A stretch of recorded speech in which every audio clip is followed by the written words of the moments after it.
Hello there and welcome back to the DBMS video series. In this video we'll be discussing about the question set 13.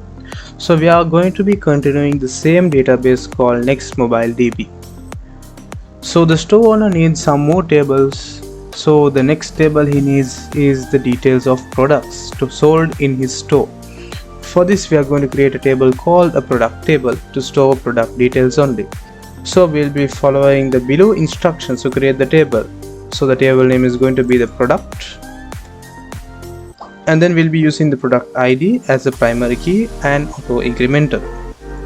So now let's open our MySQL Workbench and let's create a new table.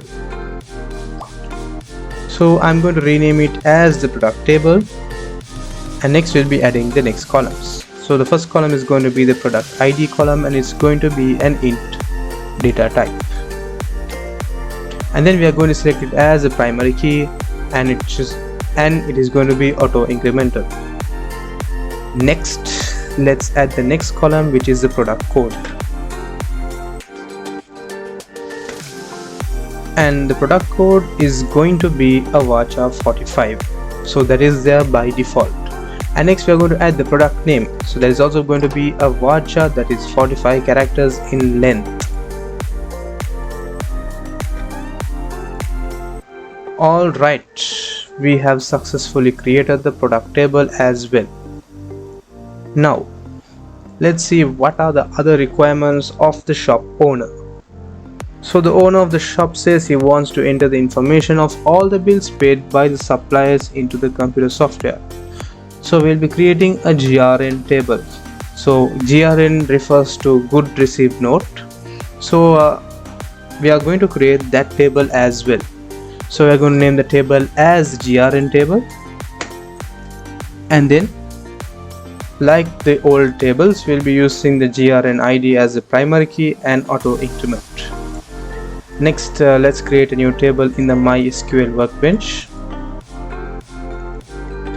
and let's type the table name as GRN.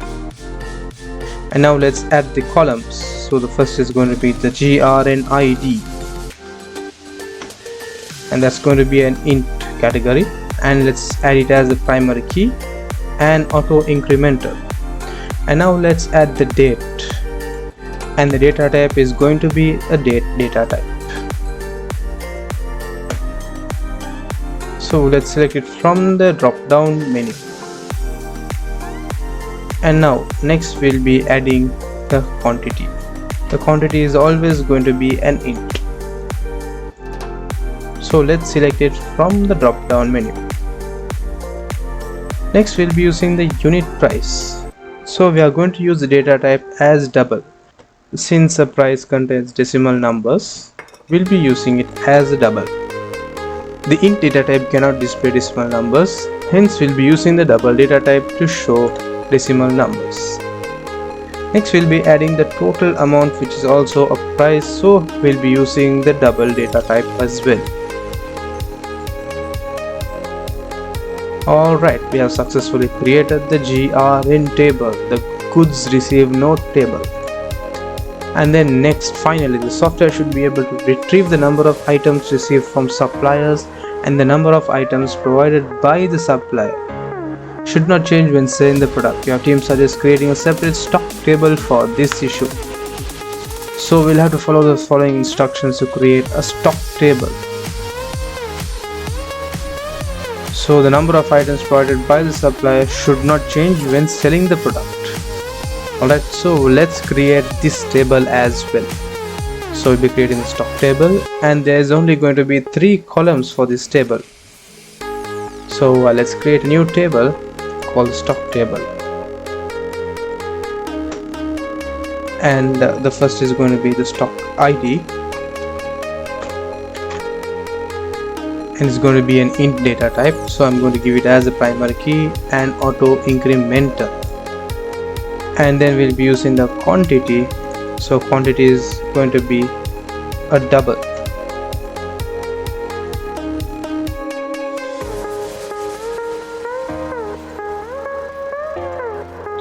And next we are going to add the selling price as well into our database. so that is going to be a double.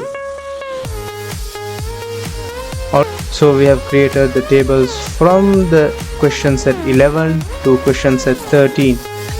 So since we have finished creating the tables, let's synchronize it with our database.